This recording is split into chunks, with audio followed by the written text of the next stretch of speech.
you shouldn't trust some financial institutions. Yeah. Right? Yeah. Because it not only historically... don't trust us until we prove That's it. right. Don't trust us. Ooh, that's bold. Yeah. No, for real. I mean, no. And predatory loans in Virginia are a problem. That's a whole nother show. But so anything we can do to get folks out of those deals, we want to talk to you. As far as if there's any kind of competition, quote unquote, it's those predatory loans. Because those predatory loans, you can get those without even talking to anyone. And we want to be your team. Okay. Right? Definitely your funder.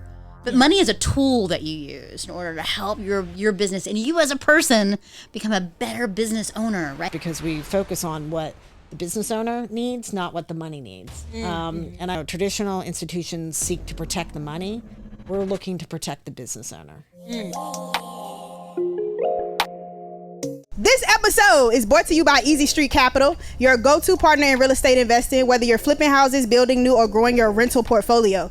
Easy Street offers fast, flexible financing across 48 states. To learn more, contact Raphael Junqueira at Raphael@easystreetcap.com or call 615-395-5137 to get a free quote today. What's up, guys? This is Brianna Moore, your host of the Conversations Unearthed podcast, where y'all come for me, but you stay for the guests. Today, oh my gosh, we got some heavy hitters in the house. Today, we are joined by two incredible leaders from Bridging Virginia, a nonprofit that is rewriting the story of access to capital in our communities. First up is Miss Leah, the president and CEO of Bridging Virginia. Leah is a visionary change maker committed to building inclusive community-driven economies. Under her leadership, Bridging Virginia has become a catalyst for equitable access to funding, especially for underserved entrepreneurs. Joining her is Miss Chris, the director of Capital Access. Chris brings both strategy and heart to her work, helping small business owners not just find capital, but understand it. She's passionate about breaking down barriers and making sure that money moves in a way that builds long-term community wealth. I myself have had a meeting with Miss Chris. Yes. And I had an amazing time. I'm really glad that we're having this conversation because me personally, Miss Chris, I feel like I talk too much sometimes. And when we talked about capital access, I said, I don't know why you would want to fund me because I'm not making any money. And that seems like something that somebody who needs money would not say. But you were very transparent. You were very open and you said, hey, that's okay. Maybe not right now, but we're always going to be a resource. And you made sure to give me your email. We followed up. And now you're here. So, I gotta shout out you for that. Miss Leah, this is my first time meeting you. And let me tell you, you have made strides to be here today. So I absolutely appreciate it. So I gave y'all a little bit of an introduction. But what I usually like to ask is, just in case I missed anything, how would you introduce yourselves? Miss Leah, I'll let you go first. How would you introduce yourself? Well, I was going to say, whoever wrote those bios, we need to hire them because I was like, damn, I sound really good. You do. You are. I'm so ready to high five you. Getting I'm like, shit done. No, facts. Yeah, no, I think to add to that is, kind of action oriented. I'm, in a good and a bad way. Oh, Leah's like the Energizer Bunny. And it's like, yeah, I am, and I think it's that energy, it's that push, it's that commitment to kind of figuring out a way to do more or do less, whatever the solution is, with community or the passion in mind, whether depending on personal or professional or just, being in the work, which I think I have those of us in this space have the privilege of our day jobs are in things that we really are committed to and passionate about. And I don't think I have a lot of friends that can say, I love my job, and I really do. Yeah. Yeah. So just to add to that, I love my job. Yeah. Chief Executive Officer. It seems like that is also Chief Everything Officer. Sometimes. Because right now with the fight, when I said I didn't, I agreed with you about not liking my job. I was talking about my day job. I love doing this, but sometimes it's hard because as you see, I'm the videographer, the editor, the producer. I'm booking the guests. I'm seeing the guests. I know you have more help than that, but I want to know what has been the biggest challenge? Oh, well, how long have you been CEO and president? So in this role, 3 years. Okay. I think the biggest challenge for me personally is learning when I don't have to do everything. Okay. Ooh, delegation. Because similar to what you're doing here, it's like when you start something or there's one or two people, like you all are doing everything. Yeah. And maybe you're doing it one way the one day and then Chris comes along and like she's adding to it. Yeah. And so you kind of got to flex and figure out what I have to be involved in and what I'd like to be involved in and what like I'm not good at all. And so like we brought Michelle Jones on in 2023. Shout out. Yeah. She's unicorn rock star. She's one of the main reasons that we're Bridging Virginia is where it is. And the first thing she did was take my admin rights away from a lot of our systems, which was perfect because she got a sister or yeah, I mean, I would hire her child. Too. Yeah. But yeah, like knowing the things that I'm not good at, and like Michelle is like we're like the left and the right hand. You know, like we work together. There's not a like reporting line there. You know, but so knowing what I wasn't good at and finding talented people to fill in those pieces. Actually, I think that's one of my superpowers is collecting awesome people and getting them kind of in the seats that they want to be in, and that helps the work move forward. So I love that. I love that. Yeah. All right, and Miss Chris. And I'll actually piggyback on that, because that right there is one of the biggest struggles that so many of our entrepreneurs have too, right? Getting them to that first hire, right? Because they are a CEO and chief bottle washer, right? They're doing all the things. So Bridging Virginia has had some of the same, stages of growth. That's we're a startup. We are a startup. Yeah.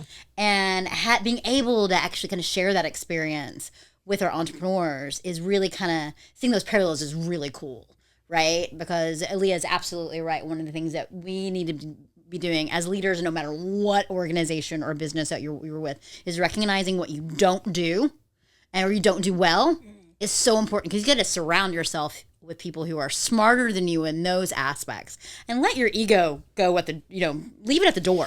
Ooh, right? Yeah. And because if you want to be able to dig in and do your business well, identify what you can do well and what you don't. And that's a real struggle for, I think, a lot of leaders. And so Leah being able to say that like right out of the gate is very, very reflective of what our businesses go through. Ooh, yeah, okay. It's a lot to unpack there, but I wanna get into you, because you're the director of this amazing corporation. What has been the least challenging for you? Oh, because you've been in this business, you've been in banking. I guess before. The least challenging is like giddiness and like, oh my God, I get to do this every day, and being able to. Let me just back up a little bit. Like, my philosophy is one of the things that make our neighborhoods amazing places to live in is our businesses, right? Yeah, that's true. And what I want to do is, it is the least challenging thing for me is to be able to connect with our entrepreneurs and being able to help them figure out like what they're good at, what do they need the money for, how can we figure out together, and that's where the whole community aspect comes in. Like, we want to be your team, okay, right? Definitely your funder. But money is a tool that you use in order to help your business and you as a person become a better business owner, right? Be a better boss, be a better leader in your community, be able to use your products and services to solve our local and social problems, right? Yeah, yeah. And that's what, like, we want to be your team around you to help you figure that out. And we do the same thing. Like, if we have a very small staff. How many of you is it? There's what? 8 of us. And we have a very small staff, and we don't have all of Not all of us are full-time either. So some of us are less than 20 hours a week. but we just have a great team of like 1099s or like, that have been with Bridging Virginia since I started. And like one's in California, one's in Blacksburg, one's, she's here in Richmond, Melody Short, shout out. She's amazing. She gives us way more time than her contract says she does, but she's part-time. She loves it. She loves what she's doing. And it's like, it's that passion. And like, again, back to like, we get to do this work, that like, again, we're building a thing, but it's the team that's kind of like doing it together, and not in 40 hours a week. Like, we just are figuring it out, and we get the work done when we get the work done. Yep. And that's another kind of philosophical aspect to it too. You know, the culture of our organization is super important. So again, being able to understand like what our bandwidth are, what we are good at and what we're not, and that what we're not good at, being able to have community partners. Like I said, we do the same thing, right? Yeah. What are our strengths? Our strengths are definitely money and coaching and helping our entrepreneurs navigate situations. But we really plug into our business partners or our community partners. I give a shout out to the Metropolitan Business League. Yeah, right. They're a huge Absolutely. partner of ours, right? And also the small business development centers and Heather, right, with the 1717 Collective. Yeah, you know, great. And so that's a great exemplification of I think why we do it so well is because we're tapped into our community. We're really, we're learning more every day about getting more tuned in to what our business community needs, and be able to create the right kinds of products and services to meet them where they are and help all of us move forward. And that's interesting because Heather is so plugged in that I thought she was with Bridging Virginia. Like, what? Like she kind of is. She kind of is. Like technically, yeah. I mean, she's like technically on our payroll, but like her focus is like totally with the entrepreneurial ecosystem and stuff. So like she's on the team, and like we benefit from her energy and commitment and all that from a like culture standpoint. But also like her work connects us as a capital provider to the businesses and other practitioners that need to know about the type of lending we do, because it is different than other traditional institutions, because we focus on what the business owner needs, not what the money needs. And I got to say, Jessica Norwood, she runs a Runway Fund and wrote Believe in You Money. And I've heard her say it live, and it's probably in that book, but she said, you know, traditional institutions seek to protect the money.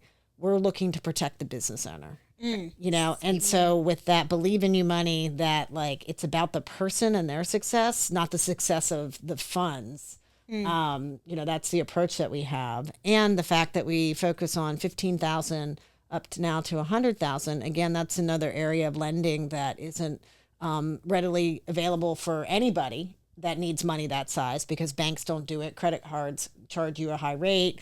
I mean, there's ways to get there, but like, is it affordable? Is it focused on what the business needs? Most often not.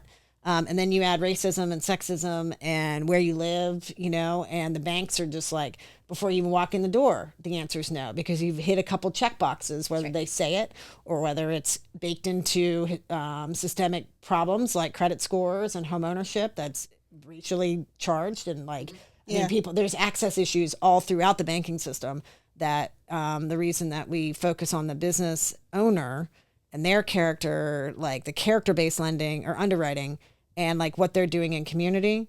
And like, sure, like we pull credit and it could be a really shitty score, but we also have a conversation with them about why it's shitty. And they say, well, you know, I used all my credit cards to get here. Great. Well, thank you. Like, it's transparency. Like, we need to know. But let's get you out of those high interest credit cards and into a loan that's 10% or less. So then your business is healthier, you're cash flowing, you can get out of debt faster, and kind of really working with businesses to see that debt or they can be a strategic tool instead of like, oh shit, the roof fell in, now I got to charge. And a lot, I mean, there's nothing wrong with that either. Yeah.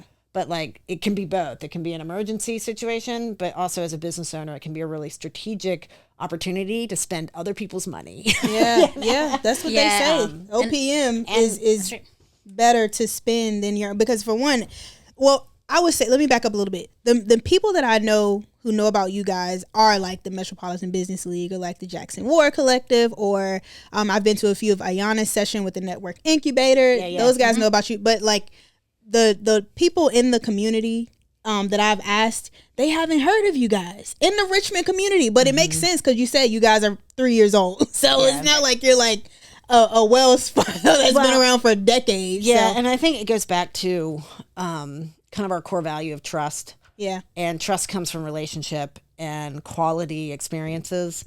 And we've never done a big marketing campaign or like a big blast. Like our logo's on stuff, but like it's because we have 25 loans total.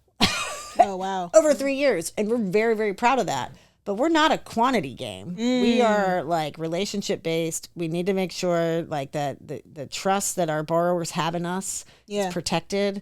and that the quality overrides the quantity of the loans we're trying to get in. 25 total, you guys are on 25? That's it. And that's great for us. But is it because people haven't gotten approved? No. Or is it because you haven't had the... Well, we just don't have that quantity. volume. Okay. Interesting. And because we don't do these mass marketing things. Yeah. And so a lot of our loan clients get us from one-off referrals or a personal relationship. So wow. So yeah, the MBL might have a class, or like the Jackson Ward, their Community Business Launch Academy or Community Business Academy. Like they know about us because we've been in the room, and then one or two of those, classmates or MBL members, then we come and we talk to them, or they're ready for debt. Because one thing that I wanted to say earlier, Chris was talking about the team and like things that you do and don't know as a business owner. Yeah. A lot of folks, myself included, didn't know shit about financing until I started working in the industry. And I'm like, oh, debt's a good thing. Financing scares me so bad. Yeah. Yeah. Money in general does. Right? And we're not supposed to talk about it, right? It's taboo. Yeah. I mean, I just talked to some ladies the other day. We're talking about estate how and post-nups, and like, how many friends do you know sit down and go, you know what, I'm going to get a post-nup with my husband, or like, I'm doing we don't talk about money. Especially women. Yeah. Like, especially women, yeah. I was at Tom Tom, the Tom Tom Festival. I went too. I was there too, yeah. Yeah, well, I was there for the Women's Day. Okay. So I was on a panel talking about actually sexism and racism, and whenever it comes to money, and not only on the for lending, but also investing and all of that fun stuff. But one of the most pivotal moments for me was actually the panel right before me. There was a handful of women there, and they're talking about sexism in certain industries, specifically like clean energy, right? But one of them, and I forget her name right now, but she had said, my prior business failed because my business owner and I had different philosophies about money. And that just totally hit me like a thunderbolt. I've been helping people get money for their business for a long time, but I started thinking about it. All right, if you get a small loan, right, that's a cash injection into your business so you can buy a big piece of equipment so you can up your production.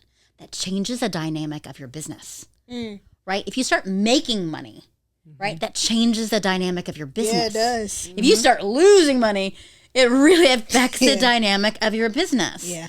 And I didn't, again, like, we're all like, all right, how can we're hustling to make money but our relationship with money and how we understand or how we don't understand how it works is, like I said, there was a little like big light bulb moment for me.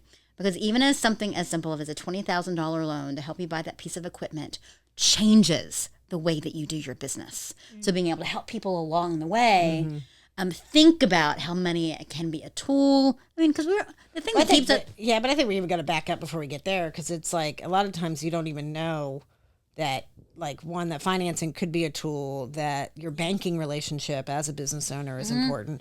We talk about kitchen tables. You have your kitchen table around you, whether like this community or for business, or if you're running for office or whatever.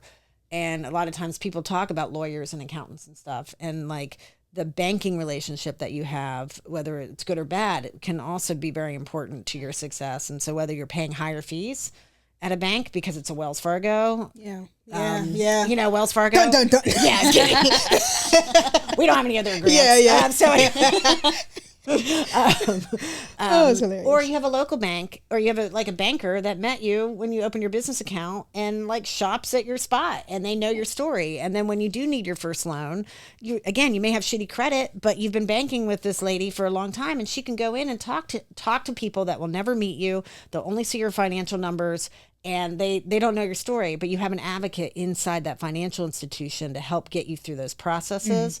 Or tell you the hard truth that you're not ready for that process at their organization. Let me send you to a Bridging Virginia or a Kiva loan or something that is built for you, where you are in this journey. So I think it's even getting back to the fact that we need, as entrepreneurs, business owners, we just need to surround ourselves with people that know more about different things. And sometimes it's not as obvious about like what you need around you until it's missing. Right. Now, and you're like, oh shit. Because I think like the PPP loans during the height of COVID, especially Black and brown entrepreneurs that didn't have relationships with banks, they felt that pain more than anybody else because banks weren't giving out PPP loans to non-clients or non-customers. And then, you know, that gap is even wider when you get into the racial and gender gaps too. So it's like the banking relationship was, you know, was where some of those things just started, was that it was already there. And if you just had a deposit account, like you could have possibly gotten through the PPP stuff. So, I mean, it's a little bit more complicated than that, but just that's an example, a very extreme example of why a banking relationship can, you know, pay out at the end of the day. Oof. Okay, look, now we're getting into it, and I don't know. 5 is my favorite number. So the fact that y'all have done 25 loans, it's like everybody who comes up here is always divine. Nobody has come up here that is not supposed to be up here. So like the number 5 is always somewhere in the midst of things. Okay, I'm gonna get to some of these little fire round questions. The most underrated resource that you offer that people tend to overlook. I don't know that it's what we offer. I think it's within the person that we get to be part of their story. A lot of times it's the business owner. Oh yeah. That like they just haven't thought about it in a certain way, or you know, like, and just having someone from the outside say, "No, you're fucking kicking ass. Like, the shit you're doing is hard work. Yeah. I mean, you're managing employees, you're baking the pies, you're putting it in the truck. Like, all of that stuff is really, really hard." And it's not supposed to be easy. Otherwise, everybody would do it. And so just kind of the inherent strength within our borrowers and within the business community, sometimes just shining a flashlight on or spotlight on that is the resource that is told. Well, and then to back it up with funding, because it's a lot of people that can tell you your product is good and that's it, you know? So like the fact that you guys come in and you're like, yo, this is amazing. This is beautiful. We want to back it. That's a different type of cushion or soft place to land that a lot of people that I know did not grow up with. So the fact that you guys have that, I guess I'm wondering, when people do come to you with these big ideas, but they don't have the best credit. I know that you guys said y'all don't necessarily worry about that, but you love their idea. However, I think you spoke about a situation where the person already is making money with like pies and trucks and things like that. But if they just have an amazing idea, are you able to fund that? Not currently. Not currently. No, okay. Not with the way that we're built. We don't do pure startups. I mean, that makes sense. Yeah. I mean, you know, in the sense that, Chris, you say it better, with someone working on their business. Yeah. So if you're working on your business, and if you haven't sold that thing yet, right? In order to come to us, you have to have sold a thing. Okay, right? Is it a certain dollar amount? I would say 3 to 6 months of profit and loss. Gotcha. Like okay. Showing us there is cash flow, right? Like I said, you got to sell a thing. If you haven't sold a thing yet, we're not the right fit for you right now. That makes sense. But we have some fantastic partners who you can go to. Okay. Right. So that's another thing, is that we know who we can and can't help for the most part. We're not going to be a dead end. That's right. Even if we can't help you, we're not going to be a dead end. That's right. And so being able to work with a partner, saying, hey, you know, again, it's that relationship, right? So it's not like we don't send an email to a bank and say, hey, here's John Doe, can you help him out? What we'll actually do is everybody will meet together. We'll talk. We'll tell that story. Right?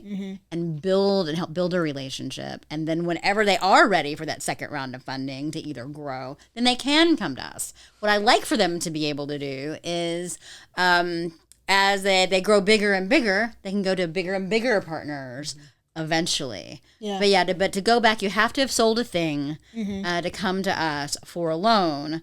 And but the advice is free. The advice is free. Yeah. I do have to say this. We also, again, partnering with the Metropolitan Business League and a part of our Capital Access Hub. Leah's already mentioned Kiva loans. We are the Capital Access Hub is a Kiva trustee, and that means a Kiva is a crowd-funded loans. And so, right. So they can actually fund loans from $1,000 to $15,000, and they can fund startups. Oh. right? So there's a wide variety of resources that are available. And actually, a part of our Capital Access Hub, his name is Rufus Tyler. Hi, Rufus, is our Kiva person. Shout out. Right? Is our Kiva person. So if it is a startup, it can be as simple as something as simple as turning around the office and say, hey, Rufus. Yeah. Have you talked to so-and-so? Let's make sure that you talk to so-and-so, right? So again, making sure that we are plugged into all of those other resources. And it's one of the things I love about what we do is so many financial institutions, they will get to a no as quickly as they possibly can. That checklist that Leah was talking about. And they look for the no's because especially those smaller loans are harder to make because a $5,000 loan can sometimes take as much work as a $500,000 loan. And again, I'm not disparaging the bigger banks, but at the same, they suck. Yeah. But again, being able. Compared to what you guys do, because what's your interest rates right now? They're under 10%. Yep. So wow. A commercial loan, a business loan right now is probably between 6 and 9%. But you get into credit cards, obviously that's 19 to 25%. There's merchant cash advances; those are 30% compounding, payday loans. Okay. So we're pretty reasonable.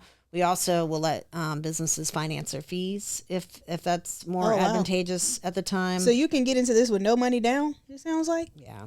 Yeah. Oh, wow. And with our the way that we've had a restaurant here locally that moved from the restaurant model to producing their food for frozen and for hot buffets, and so they needed packaging inventory so they could do the product and start to sell larger amounts. And because we knew the situation and it was hard, we were going to say yes because of who they were. Not even for us with our high tolerance for risk. It was a deal that had a lot of risk in it. But we said yes because we believe in them. And what we did to set them up was we did interest only payments for the first 6 months. Okay. And so they're paying a very minimal amount on that. They've started to pay down on the principal. We did that with them with the flexibility and the interest rates. It kind of sounds like a hard money loan. It is. We do lend on cash. Okay, yeah. I love hard money loans. Yeah. I used my first hard money loan to fund my real estate deal that allowed me to cash flow my lifestyle without a job for a year. So I love them. And that's the real estate stuff, what Chris was saying about when we meet people that may be not a good fit for our loan product. But we've got really smart people on the team that love to talk and know things. And one thing that you'll get is a lot of free advice. No, but sometimes it's looking at the pieces on the board that the entrepreneur has. And a loan with us might be very expensive relative to what they have if they own a home, or they have some other resources that they haven't thought about pulling out of where they're not paying interest on, or the penalty for pulling it out. And again, we're not financial advisors, but if you're already thinking about taking equity out of your home to do the thing, well, that's a 30-year fixed rate. But thinking about money where you have it before you get more debt. Well, have you talked about your mortgage, and can you get some cash out to buy the building? Because it's residential. There's things that we can kind of help you move the pieces on the board around and get you to hopefully your next step or the next partner that is a good fit. And sometimes those conversations come with, this is a really good hobby that you make some money on the weekends for. Ooh, that's a tough one. Because what you're talking about means insurance payments, rent payments, managing employees, and I love what you're talking about. I really want to buy the thing that you're producing, but just so you know, this is where you're headed. And sometimes that is enough for someone to make a informed decision on go or no go, and I'm not saying we're trying to tell people not to go forward, but sometimes you just don't have a full understanding of launching the business. And yes, you may be able to do it part-time while you keep your 9 to 5 at some point. There's a decision point there. And can your family and your quality of life maintain it? Are you willing to sacrifice that? That's your decision. But kind of laying it out there from someone that's not, going to benefit or not benefit from, those decisions. Yeah. No, that's at it. home. So. Yeah. And I like what Leah was saying. And because we want to be really honest with our entrepreneurs, right? Like, this is a good fit for you, but also giving them kind of the space to have really honest conversations kind of with themselves, like what they can and what.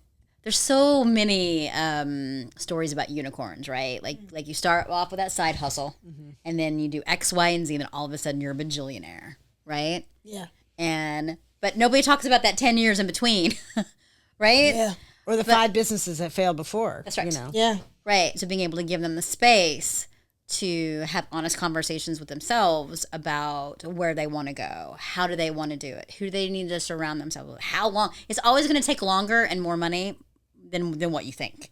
So again, being very pragmatic and honest with yourself about what can happen now, and then how can we get you to that next level. But sometimes it's smaller steps than what you think. Yeah.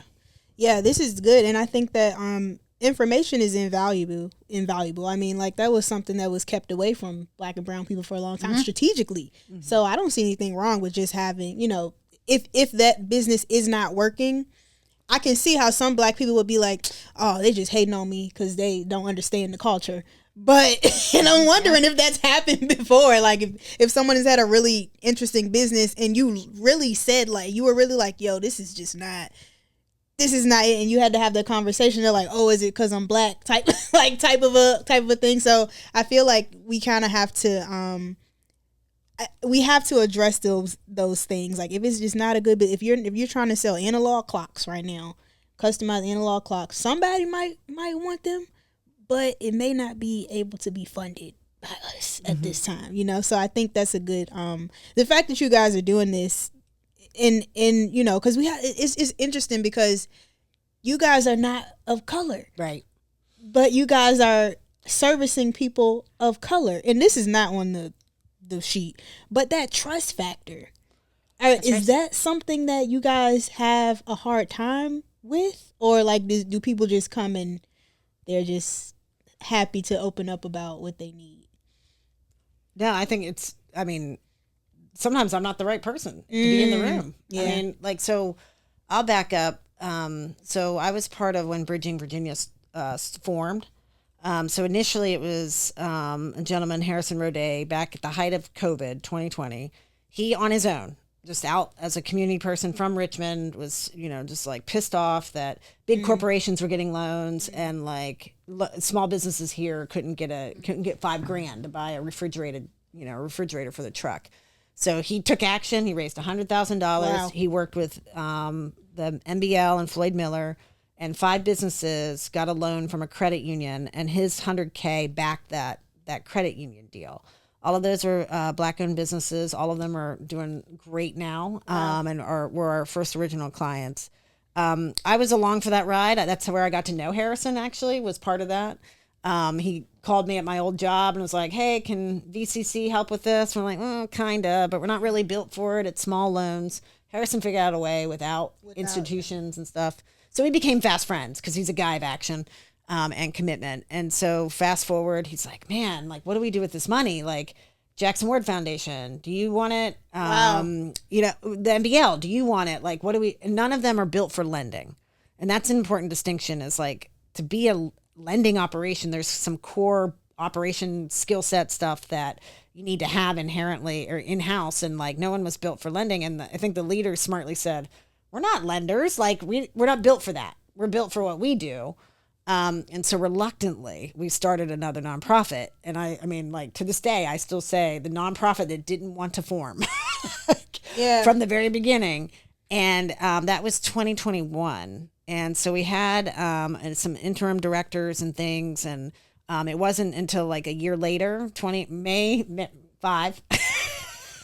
There it is. May 1, 2022, I took the role. I left my full-time role at the other place, and we had some honest conversations about it. I'm like, I'm a white lady, jumping to be the first paid staff person of a loan fund that is built to fund Black, brown. That's very aware of you, though, to say that. Well, I mean, it's a case, right? Yeah, and we didn't want to shift our focus, and because that's the gap, in the capital market, and places too. Like, you look at like cities like Petersburg or even in rural areas or certain neighborhoods here in Richmond, like banks won't fund there. And so like, I mean, we had to like think about that. And it's like, okay, yeah. I mean, some folks like, well, I'll, you know, like I can be the messenger and be the person, you know, in the room. Sometimes I'm not going to be the right person, you know, and sometimes like, and that's with the team as well. I mean, we have a pretty diverse team, but Chris and I aren't the only ones out there meeting with our borrowers. Yeah. And sometimes you just like, in a way, you just got to know when you're not needed. Yeah. Like because you wouldn't necessarily need to be there for all the meetings anyway if you're running. And I think like what bridging, like if bridging could eventually not exist, like that would be amazing, right? Like, but I mean that's probably a ways away because it's a whole system. Yeah. But what I would say is like I think knowing when myself as an individual need to back out of the room because maybe like I've been able to open a door or create space, but then it's not my space anymore. And then I get out of the way and then I go find another space, you know? Yeah. And I think it's that kind of like, you don't have to be everything to everybody. You just have to be able to connect the resources to the people and just be willing to get the ego out of the way. And and it's not awkward. And I'm sure there are dynamics that I'm not aware of that are, you know, based in racial dynamics and gender and stuff. I mean, I definitely feel the gender stuff, you know, where I'm like, this guy, like, and maybe it's my own bias where I'm like, this old white guy looking at me, like, because I have pretty jacked arms. Yeah, I noticed that. Yeah. Do you work out? Or Okay. But like, you know, I used to cover my arms up because I didn't want the old white boy network in Virginia to be like intimidated by a buff girl. But like, I finally got through that. And now I'm like, I'm like, I'll get the chair out of the way. Yeah. But I digress. You can cut this out of it. But sorry. No, this is good. To piggyback on that, I have different arms, but and Leah and I have actually talked about that on and we were on a panel once, right? Yeah. And that came up.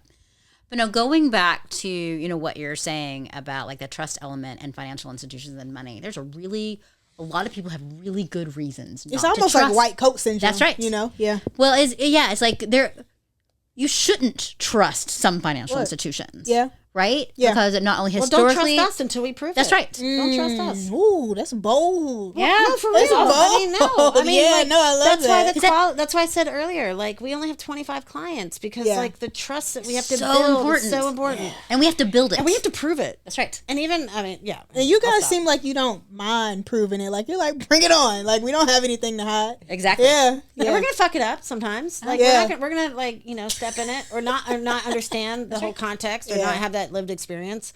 And I'm not saying it's like, oh, teach us, but it's like, no, we're going to step in it. We're going to mess it up.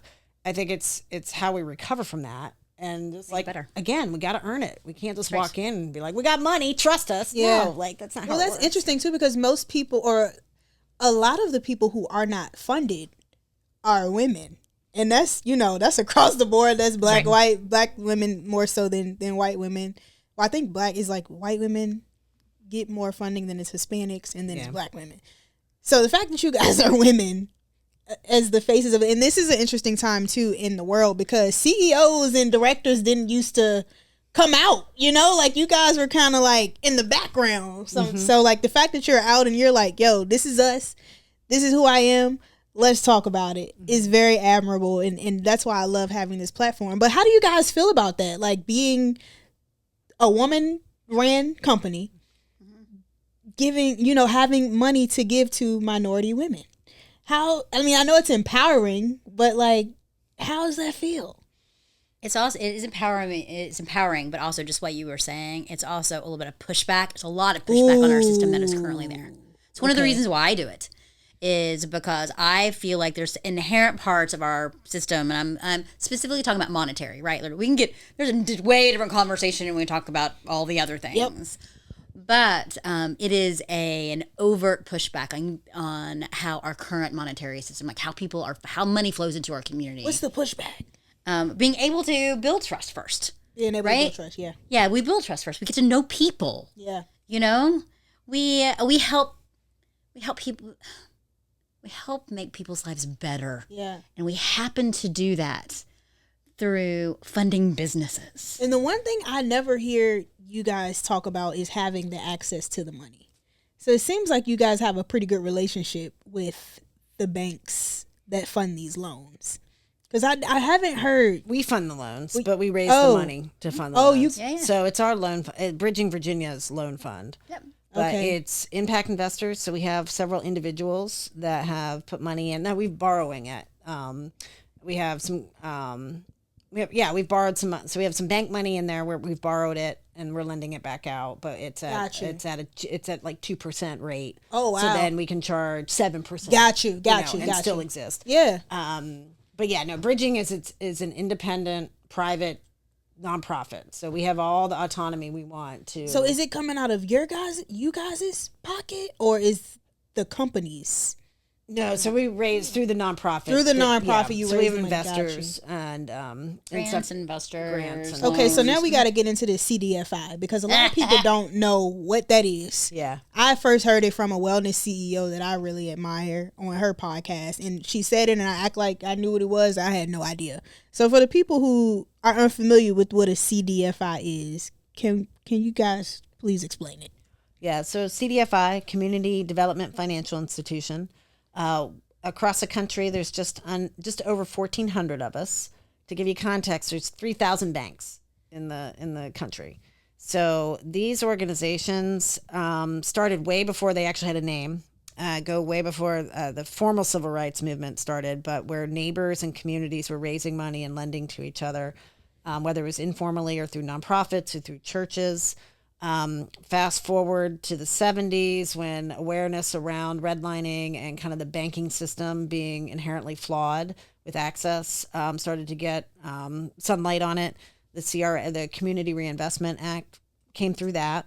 And then in the 90s, now these community loan funds, a lot of them through churches, actually, and community centers and stuff, did what they did to lobby the federal government at the time under President Bill Clinton. And so in the 90s, 1994, under the Department of Treasury, the CDFI fund was created, and that federal entity certifies loan funds and financial institutions through a application and formal process. And that certification means that these organizations have to, by federal mandate, deliver 60% of their lending capital and services in what they have identified as their target markets, which these can be based on demographics. It can be based off of zip code. It can be low to moderate income communities. Bridging Virginia has identified its target market as the state of Virginia. So we can do everything. And then we have a focus on Black-owned businesses and minority-owned businesses based on our certification. And so we have to show the federal government every year that's a minimum of 60% of our resources are going into those types of business loans.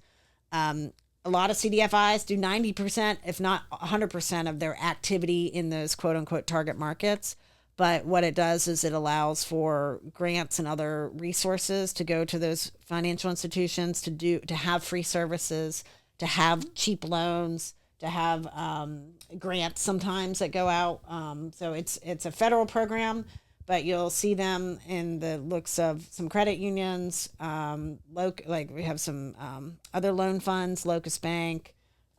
Even venture firms can be a CDFI. People's Advantage Credit Union is a CDFI, Freedom First. So there's 5 different types of entities that can become CDFIs.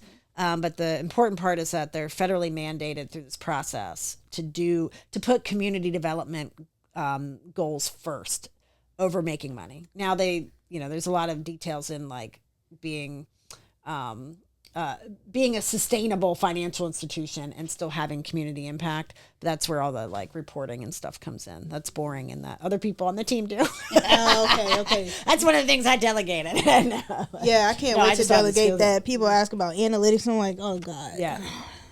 It's there, but okay. Yeah. I'm sorry. I'm glad you asked about CDFIs because I've always, whenever I've described CDFIs, is in all of our policies and procedures, integrity and respect for the people in which we serve are infused within them. So being able to should be infused in them. Not all CDFIs behave that way. Fair enough. Yeah. Well, I mean, I said, prove it. We have to prove that you can trust us. I don't trust all CDFIs, and I'm the board president of the CDFI coalition here in Virginia. Wow. You know? So, right. I mean, the industry's got problems too, you know, but sorry. No, fair. And, but if we're doing it right, integrity and respect is infused in everything that we do. Yeah. Right. And it's about the people, that community piece, that C in CDFI, it's community, it's our people, it's the neighborhoods in which we serve, right? It's the people are always first. Oh my gosh. Yeah, this is good. Okay. Back to the numbers. Well, shoot, I had another question. So the CDFI coalition and Bridging Virginia, are those two different entities? Mm-hmm. Okay. Yeah, the Virginia CDFI coalition, also born out of COVID, is just about 3 years old. Wow. You know, why not start two nonprofits at the same time? No. I didn't. That was not me. I was part of forming the group initially, but it was the group that said this coalition should be a nonprofit. And it is now still a nonprofit, but it doesn't have any paid staff. So it is volunteers like myself and Chris and some others in other CDFIs that we volunteer our time to serve on the board, to staff these committees, to kind of get work done through the coalition, which helps the 19 CDFIs in Virginia and other loan funds like that, like the Fountain Fund out of Charlottesville. Mm-hmm. And there was recently, we're hoping that the Peninsula Cooperative Fund that just launched in that part of Hampton Roads, you know, they stay connected to what we're doing, because again, it's like, you know, just it's about us as capital access providers staying connected and referring and kind of propping up the work that we do. Yeah. So the coalition is built to kind of support that network of lenders. Okay, that makes sense. Sounds like they go hand in hand to an extent as well. Trying to kind of help each other, except for Bridging Virginia is you know, you guys can pay people, so it's nice in that way. Yeah. So how do you measure success? Is it just financial outcomes, or is it more so impact? Like after you've given the loan, how do you measure? I mean, of course they're paying you back, but how do you determine if you're going to lend to somebody again? I would say, impact. I think the impact? the impact is. But there's wide ways of measuring that too. Yeah. Like whenever Leah was talking about the CDFI fund, you know, collecting data, you know, like how many loans did we put into our community? Did we hit our target market? Were X amount of jobs being created, right? Those are kind of the dry numbers parts, right? Mm-hmm. But our impact is like, what are the ripple effects, right? Okay. Mm-hmm. Now, what are the ripple effects? How did this $20,000 loan to this business affect the community that they're in, right? You know what I love to see are small businesses that go to other small businesses for like partnerships and resources and help. So it's those ripple effects, right? Yeah. Are we able to create a couple of good jobs that pay at a living wage, right? Yeah. And it's those ripple effects. What are all those? How do that business touch their community in really, I don't say the word impactful, but important ways? Okay. Right. Yeah. A lot of our businesses are solving social problems, right? A lot of our businesses are meeting a need in our ecosystem that haven't been met before, right? Mm-hmm. What am I missing, Leah? Nothing. You're not missing anything. I think just to add to that, success looks like we're still a phone call away whether for good or for bad, that we're a resource, you know, and that one of my favorite stories, and it's not a story, my favorite one, it's not a great situation, but what kind of it really emphasizes that our leaning into the trust and the relationship is the right way to work in this space, is because we had a borrower that had problems with insurance payments, and a contractor ran off with some money, and they were going to be late paying us, and instead of avoiding us, we were their first phone call. Not because they weren't of course they were nervous about calling, but they did it anyway because they knew that we would try to be helpful. And they knew we would know other resources to help them with those situations, whether it was the legal with the contractor, I personally got involved with the property owner and was able to renegotiate a lease on their behalf. You got involved? I mean, not like deep. Yeah, no, I did. I mean, if I could call, because I had somebody run off on me for $30,000. So if I could have called my bank and be like, can you talk to this person? Well, and I think what I was able to do in that situation was get the business owner out of the tenant out of the middle, and property owner to bank could just talk. And we figured out a way to like kind of settle some things and give some more time, and it was like kind of money to money was able to talk. But I was happy to do that and told our client, like, I got you, like, I got this. Let me take this. If you're comfortable with this, I would like to talk to them directly. And she was comfortable with that, and so we bought them more time, because I think, you know, it was just a different person in the room. Sometimes it's like, you know, they're just sick of talking to each other. Yeah. So it was a building that you owned, like a... No. I talked to the property owner. Okay, you talked to the property owner. Okay. So like, but that we were their phone call when things started to go crazy, you know, instead of avoiding us. That, and like, we had the restaurant owner that I mentioned earlier. We had our holiday party, and they cooked our like, they brought us samples of their new food that they were putting out there, and like cooked for us like that day, because because we're a small piece of their story. That's right. And they wanted to feed us. Like, that's how that's their love language. And so they brought us dinner that night for the holiday meeting that we had, and not expected. We just wanted them to stop by and say hi and meet some of the team. We'd had some new people show up, and they cooked for us, you know, and like, those are the moments where I'm like, this is cool. Like, that's the success. Like, that's the success for us, where we're a small piece of this journey for a lot of those people that we get to meet. But we can count jobs, we can count loans. That's right. But, you know, money, yes, was very important in both of those relationships. Yeah, that's not the good stuff. Yeah. And I'm going to actually, again, back what Leah set up, like, one of the biggest indicators of trust and impact is, as a business owner, shit's going to hit the fan in one way or another. Right? Yeah. So calling us to help you navigate is really an indication that they trust us. They're being vulnerable with us, right? Especially whenever money is concerned. Again, you know, going back to the conversation we had earlier about how people are afraid to talk about money. You know, if we can help people not so afraid to talk about money and be honest with their situation and trust us to be able to help them navigate it, it's probably one of the most important things that we can do. Yeah. And I want to ask some questions. I've been asking questions, but I feel very comfortable asking you all these questions. Is it a higher percentage of Black people that take your loans, or not that use your loans, that get approved for your loans?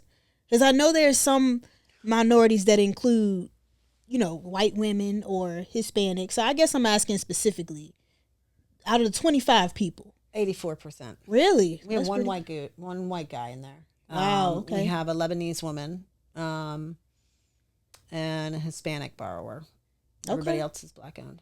Wow. So, I think that's important for people to know. It's over 85% are women. Wow. I know that. I was like, I think we only have like three guys. Yeah. Individuals that identify as men. And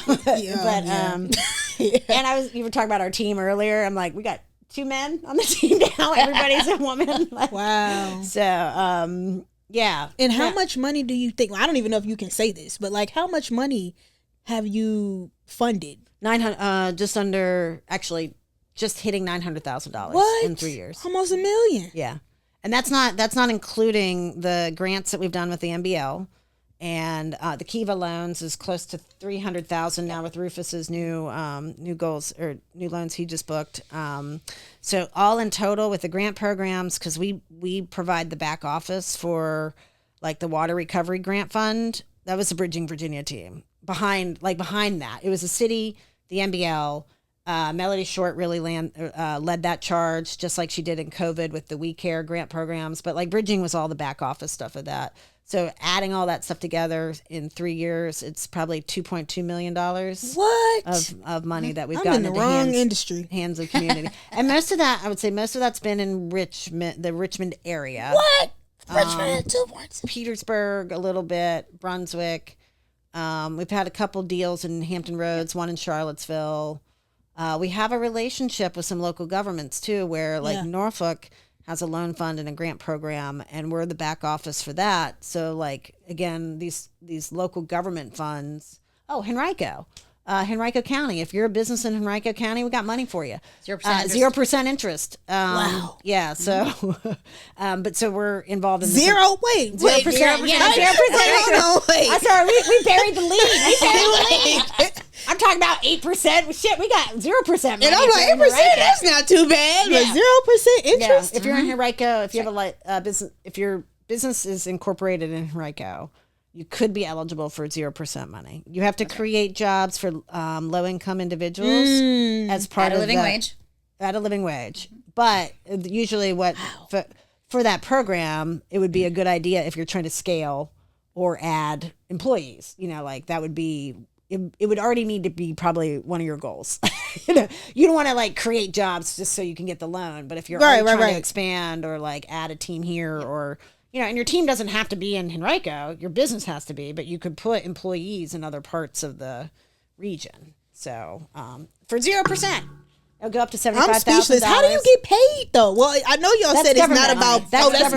Okay. Yeah, you guys are just the plug. Yeah, for it. We're just funneling. So technically, they could go to the government, but a lot of people don't know how to. The government won't. The government has contracted us to. And it's their money. Like they gave us the money to do it with. Yeah, and it's our underwriting, right? So all that. So that means the policies in which that we apply to making decisions for our loans. It's the same thing with the Henrico money. Yeah. So we get to. It's through our underwriting. So those fair and those fair practices are embedded in it. Well, yeah, because we're a signatory of the Small Business Bill of Rights, Small Business Borrower Bill of Rights, and we had to go through an approval process to be eligible, to be approved to do that. So things like fair and transparent fees and consistent communication, like we've signed on to that. We have to get that like reaffirmed every year. Also with the Henrico stuff, and we do this too, bring us your high interest loans. I love nothing more than refinancing someone out of like a payday loan or some sort of bullshit that they got because there was an emergency or they got target marketed and they are paying $5,000 for a $500 loan they took in a bad situation. It's all the time. Yeah. We would love to like figure that out because sometimes I know a restaurant owner, she was paying close to $5,000 to these settlement agents before, which was like, what'd she owe? Like, I want to say like $8,000 was her original loan, but she was $5,000 in cash a month to just hold on to this. We did the numbers. Chris was at a different organization at the time, but just getting her into a normal loan was going to save her tens of thousands of dollars a year in debt payments. Like, and predatory loans in Virginia are a problem. That's a whole nother show. But so anything we can do to get folks out of those deals, like we want to talk to you. And I think as far as if there's any kind of competition, quote unquote, it's those predatory loans. Because those predatory loans, you can get those without even talking to anyone, right? So you're going to pay out the nose. But so Leah is absolutely right. If we can refinance those and get the money out of the hands of those Well, it's not always the payday loans. Read the fine print on PayPal, Venmo, Stripe, all of those cash apps and the point of sale apps that you're using. They're now offering financing. PayPal had a really they don't do business with this type of loan product in Virginia anymore because the government made it hard for them to do. But just because Venmo has a credit card.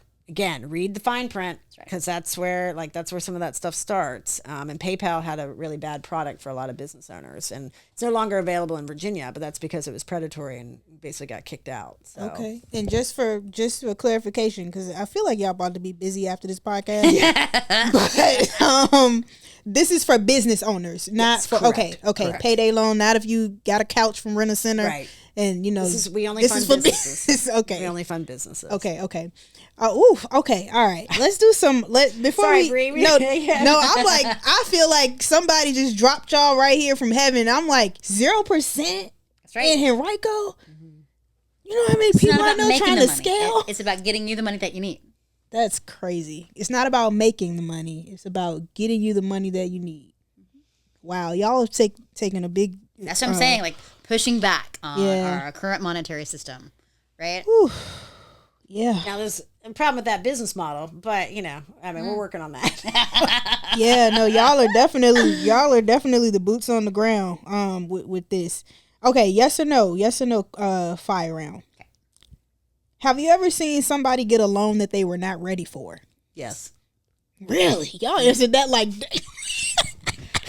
and I approved it. Like I said, before I had people around me to take keys away from me. Oh, so this was probably in the first year, you think? First? Okay. Yeah, because I was like, let's give us to everybody. Wow. No, and they're fine. Right. But and they're still clients, but had I had other people around me, we might not have done it. Yeah. But to be fair, I've worked for 4 CDFIs. Okay. And at every single organization, that answer is always yes.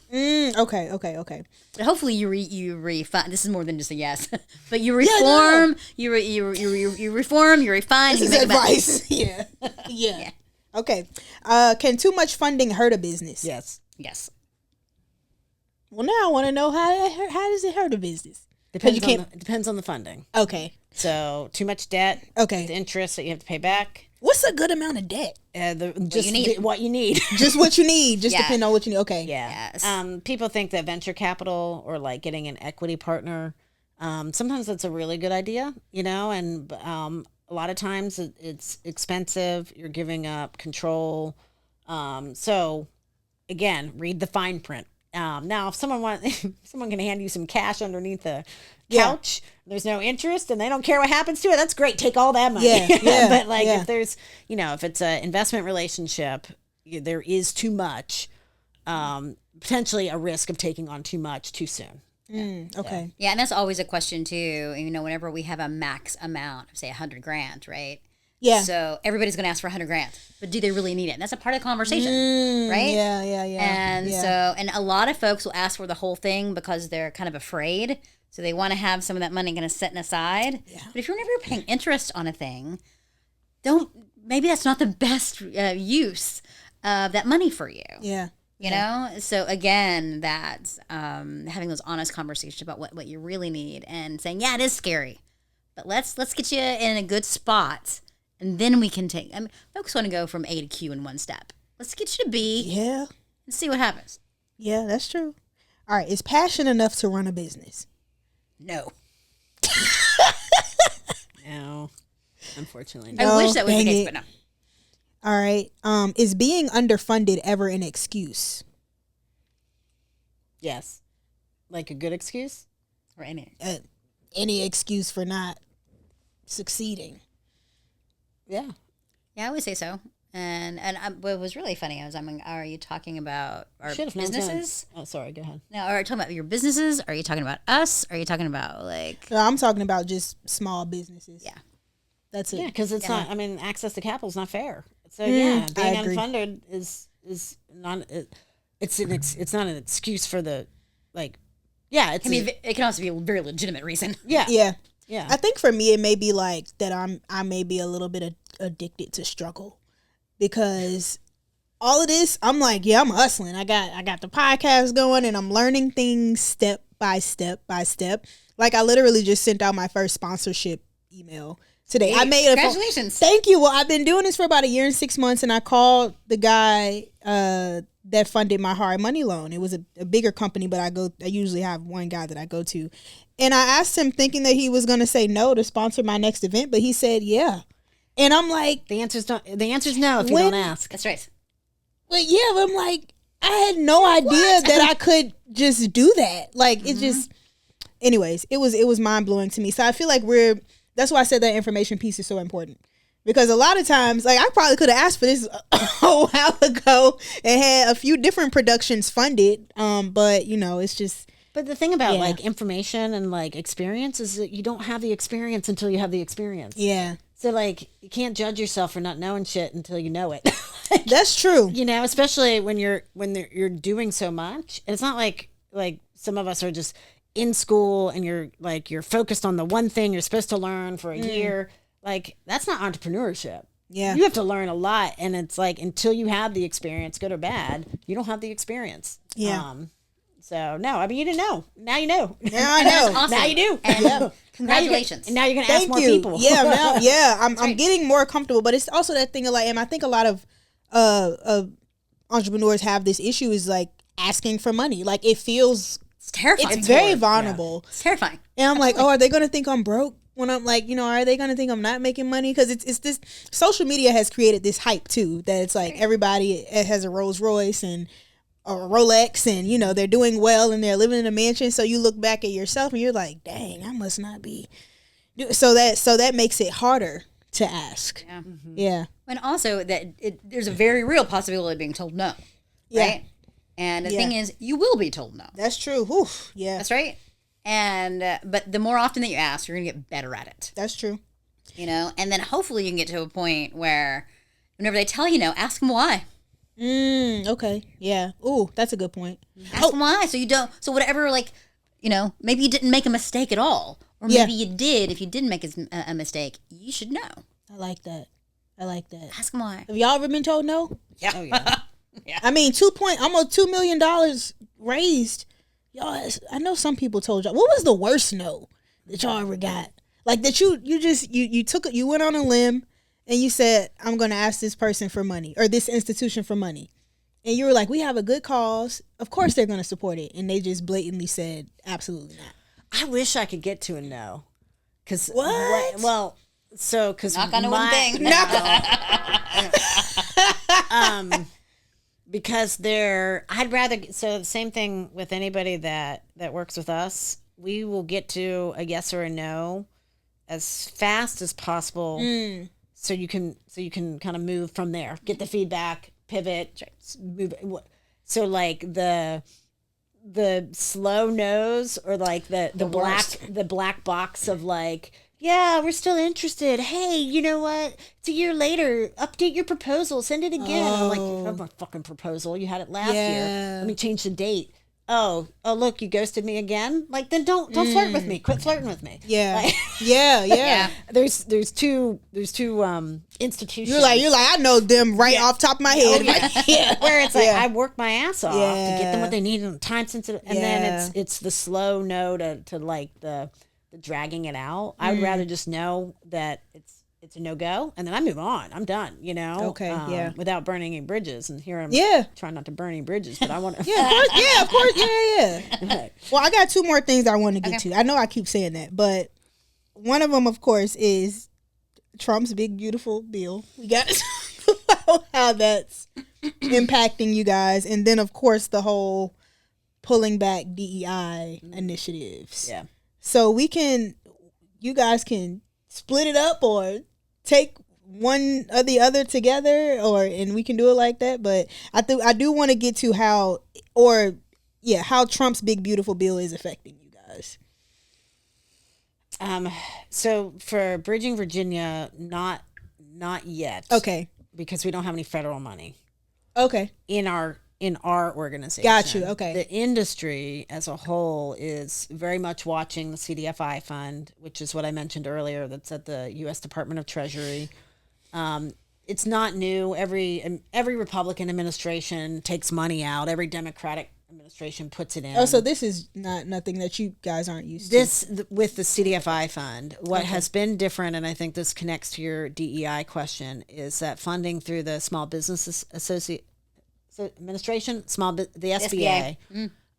There have been very direct pullbacks on the Women's Business Center and some veteran centers that had LGBTQ programs in 2023. So programs like at the SBA or at the Environmental Protection Agency, EPA, that are very much being targeted and attacked and money's pulled back, that is impacting our industry at scale.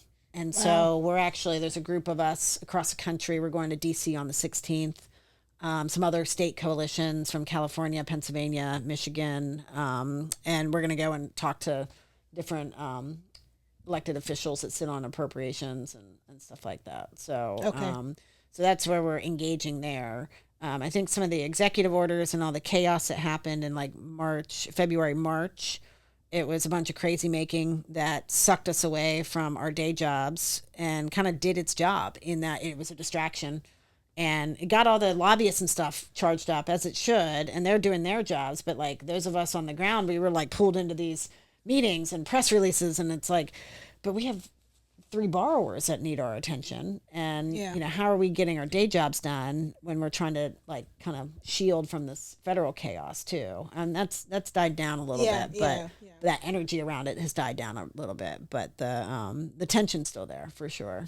So the DEI stuff from Bridging Virginia's standpoint, we did what we had to do to be safe.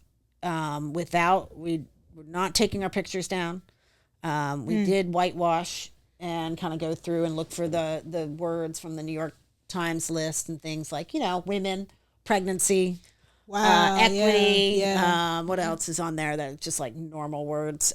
So we did do kind of a skim, especially when Doge and the AI bots were doing all that. It's kind of the digital collateral that is more risky than like the print stuff, because I think those of us in the industry, it's the long game. And so we still need to be here when Trump is gone. Yeah. And so an organization, even as big as some of this Lyft Fund in Texas, they're getting lawsuits that are like sucking millions of dollars of their resources into legal action that's not going to community. A lawsuit being filed against Bridging Virginia could sink us whether it gets through or not, because we don't have a lawyer. Like, we don't have a big budget. And so having to defend, even if it's baseless, like could sink the nonprofit. Gotcha. And so we're trying to like not put a target on our back. At the same time, we still did the LGBT June Pride Month. Like, we did posts on social media for that. Yeah. We're not backing away from our client stories. I mean, like, we're not going to like cower. So you're just being careful with the digital real estate. Yeah. I mean, we're not going to cower from it, but we're not going to like kind of say, we're over here, pay attention to us. Right, right. I mean, other organizations, other CDFIs at the height of it their stance was no comment. I was willing to be interviewed for the CDFI coalition, and kind of I was very generic, and like, it's not the organizations that are going to hurt. It's the small businesses and the houses and the things that won't be built, if the money doesn't get to community. So, I mean, and that is true. That is absolutely true. But it's kind of that more generic answer, which is, it doesn't sit right, but it's what we've got to do right now. And I mean, unfortunately, it's, know your audience kind of stuff. Yeah. I mean, Republican audience, you don't say economic justice, you say job creation. We've had to spin for decades. It's just a matter of who's in the room and how you get them to listen to you. So, ooh, I like that. Well, I don't want to hold y'all up. This has been amazing. This has been beautiful. But I do usually end with a quote that has helped you guys get through something, and I think that's what I end with. But while y'all are thinking, I gotta do my little wrap up. A huge thank you guys for not only showing up, but for breaking down real solutions around capital access, equity, and what it truly means to invest in community. Today's episode, Lord, I just know y'all gonna have some people in y'all's inbox, whether that's on Instagram or LinkedIn or the website. How can people, before the quote, how can people reach out to you, and how can the Conversations Unearthed podcast support you guys? I mean, definitely our website. Okay. bridgingvirginia.org, and then we have LinkedIn and Instagram. Facebook. We have Facebook too. Oh, we don't have Instagram. Yeah. Facebook. Okay. and LinkedIn. Okay, cool. And what's your guys' quotes? I'll start with you, Miss Chris.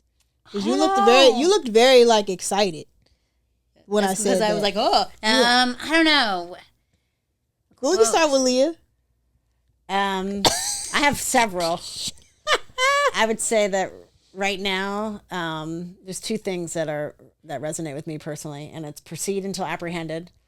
And wow, that's awesome. I love that. I mean, that one might. Yeah, I like that one might go viral.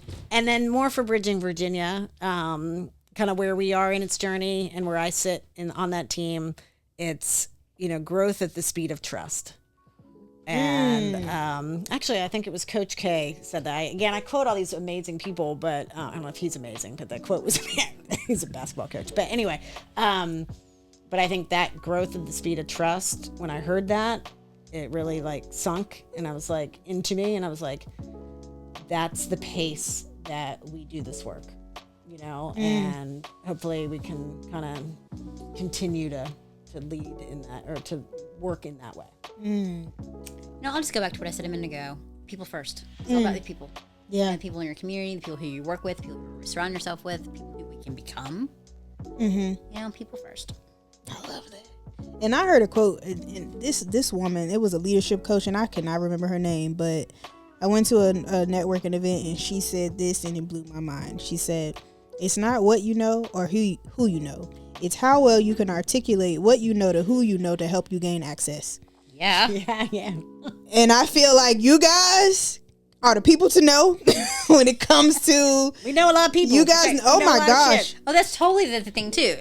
If we can't answer your question, we know the people who can. Yeah. Like, who is up here? Corinne Y. Carter. I don't know if y'all remember her. Corinne. Heather introduced me to her. So she was just up here. We did an interview. Oh my gosh, she's great. For her legacy week, she gave me that Maggie L. Walker candle up there, and she gave me this legacy necklace. So I've been like plugging her, just like I'm gonna plug you guys. But I'm just like, I don't think I would have. When you guys were on the way up here, I was like, I don't think I would have known Corinne without them. So yeah, you guys are powerhouses. Thank you for taking time out. The presidents and the CEOs and the directors are here. Y'all, they about to go on vacation. Chris is about to go on vacation. Yeah. Leah just came from. You didn't go to the pool, did you? You didn't go to the swim meet. I didn't. I was able to get a pass because I needed to come here. So. Oh my gosh, I feel important. But look, thank y'all so much for tuning in. Make sure to like, comment, and subscribe. Tell a friend and tell a friend. Peace, blessings, love, and good night. That's it. Woo! Thank you. This was so much fun. Did you like it? I did. Oh my gosh, You are such a natural too.